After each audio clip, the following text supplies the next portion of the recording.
ஸ்ரீராமானுஜர் திருவடிகளே சரணம். திருக்கோளூர் பெண் பிள்ளை கூறிய 13வது வாக்கியம். ஆராய்ந்து விட்டேனோ திருமழிசையார் போலே. அதன் விளக்கம். திருமழிசை பிரான் கடவுள் ஆராய்ச்சியில் இறங்கி பௌத்தம், சமணம், லோகாயதம், மாயாவாதம் என்னும் சமயங்களில் தனித்தனியாக படித்து ஆராய்ந்து ஒழுகி அவற்றின் குறைபாடுகளைக் கண்டு சைவ சமய நெறியில் நின்றார். சிவவாக்கியர் என்னும் பெயரில் பல நூற்களை செய்தார். பின்னர் ஒரு கால் பேயாழ்வாரை சந்தித்து வாதிட்டு நாரணன் நெறியே நன்னெறி என கொண்டு பேயாழ்வாருக்கு சீடராக வைணவராய் வாழ்ந்தார். நன்று தீது கண்டு தீது விட்டேனோ என்ற திருக்கோளூர் பெண் பிள்ளை திருமழிசையார் போலே ஆராய்ந்து விட்டேனோ என்கிறாள். திருக்கோளூர் பெண் பிள்ளை கூறிய 14வது வாக்கியம். அவன் சிறியன் என்றேனோ ஆழ்வாரை போலே.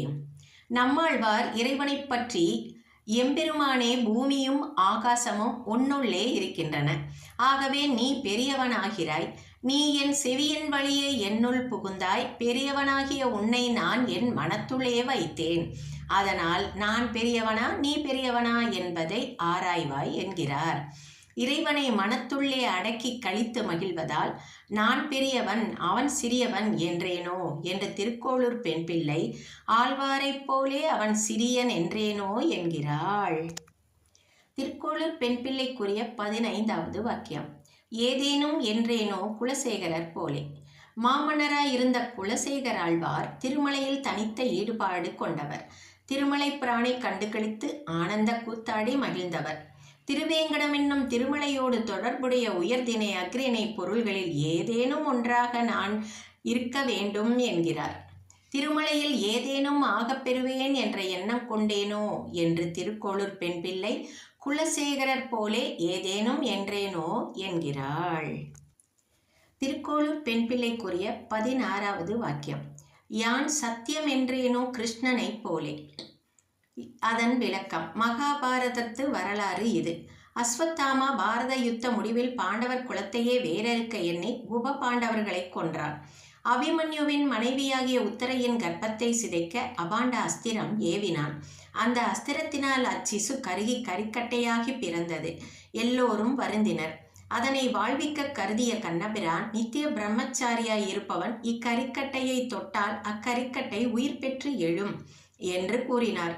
ஒருவரும் நான் நித்திய பிரம்மச்சாரி என்று கூற முன்வரவில்லை. ஆனால் கண்ணபிரான் 16,000 தேவிமார்களை பெற்றிருந்தும் யானே நித்திய பிரம்மச்சாரி என்று அக்கரிக்கட்டையை தொட்டார். அதில் உயிர் பெற்று எழுந்தது. பெரியாழ்வார் இத்திருவிளையாடலை தம் திருமொழியில் உத்தரை தன் சிறுவனையும் உய்யக்கொண்ட உயிராளன் என்று அருளிச் சென்றார். நானே சத்தியம் என்று துணிந்து கூற வாய்ப்புண்டோ என்ற திருக்கோளூர் பெண் பிள்ளை யான் சத்தியம் என்றேனோ கிருஷ்ணனைப் போலே என்கிறாள். 17வது வாக்கியம். அடையாளம் சொன்னேனோ கபந்தனை போலே. கபந்தன் கோர உருவம் கொண்ட ஓர் அரக்கன். அவனுக்கு தலையும் இல்லை கால்களும் இல்லை. பெரிய வயிறும் மிக நீண்ட 2 கைகளுமே அவன் உருவம். வயிற்றுக்குள்ளேயே அவனுக்கு ஒரு பெரிய வாயு உண்டு. மார்பிலே ஒரு கண் உண்டு. காட்டிலே ஒரு இடத்தில் அசையாமல் இருந்து கொண்டு 2 கைகளையும் நீட்டி அவற்றுள் அகப்படும் ஜந்துக்களை வயிற்றுக்கள் போட்டுக்கொண்டு தின்று விடுவான். பார்க்க சகிக்காத கோர் உருவம் கொண்ட கபந்தனிடம் கானகத்தில் சீதா பிராட்டியை தேடிக்கொண்டு போகையில் ராமலக்ஷ்மணர்கள் அகப்பட்டு கொண்டார்கள்.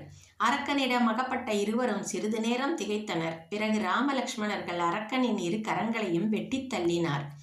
கபந்தன் கரங்கள் வெட்டப்பட்டதும் அவனுக்கு தன் முன்பிறவி நினைவு வந்தது. ராமலக்ஷ்மணர்களை பார்த்து அவன் சொன்னான், என்னுடைய தீ செயலினால் இந்திரனால் சாபம் பெற்று இக்கோர உருவத்தோடு வாழ்ந்து வருகிறேன். என் கரங்களை வெட்டிய உங்களை ராமலக்குவர்கள் என அறிந்து கொண்டேன். உங்களால் நான் சாப விமோச்சனம் பெற்றேன். இவ்வாறு கூறிய அவன் கோர வடிவம் நீங்கி சுய வடிவுடன் வெளிப்பட்டான். ராமலக்குவரிடம் சீதையை தேடி வரும் நீங்கள் விரைவில் சீதையை அடைவீர்கள். ரிஷியமுக பர்வதத்தில் வசித்து வரும் வானரமணராகிய சுக்ரீவனை தொடர்பு கொண்டால் உங்கள் காரியம் கைகூடும் என்று சொல்லி விமானம் ஏறி விண்ணுலகு சென்றார். துயரமுற்றவர் மனத்தை ஆற்றி துயர் நீக்கும் வகையையும் எடுத்துரைத்தேனோ என்று சொல்லி கபந்தனைப் போலே அடையாளம் சொன்னேனோ என்கிறாள் திருக்கோளூர் பெண் பிள்ளை. 18வது வாக்கியம். அந்தரங்கம் சொன்னேனோ திரிஜடையைப் போல. திரிசடை அரக்கர் குலப்பெண், விபீஷணனின் மகள், அறமும் இரக்கமும் மற்ற ராவணன் குலத்தில் தோன்றிய புனிதவதி. அசோகவனத்தில் ராவணனால் அல்லல்பட்ட சீதைக்கு உயிர் தோழியாய் திகழ்ந்தாள். திரிஜடை ராவணனும் மற்ற அரக்கியரும் கணவனை பிரிந்த சீதையை அல்லல்படுத்திய போது நல்லுரைகளால் சீதையை அமைதிப்படுத்தினாள் திரிசடை. பல்வேறு நிலைகளில் சீதையின் கற்பினை சோதிக்க ராவணன் வந்தபோதெல்லாம் விரும்பா மாதரை தீண்டேன், ராவணன் தலை வெடிக்கும் என்று அந்தரங்கம் கூறி சீதையின் மனத்துயரை மாற்றினாள். மாயா சனகன் சீதையை மிரட்டிய போதும் உண்மை நிலையை சீதையிடம் கூறி அமைதிப்படுத்தினாள் திரிசடை. அதனால் அந்தரங்கம் சொன்னேனோ திரிஜடையைப் போலே என்று திருக்கோளூர் பெண் பிள்ளை கூறினாள். ஸ்ரீராமானுஜர் திருவடிகளே சரணம்.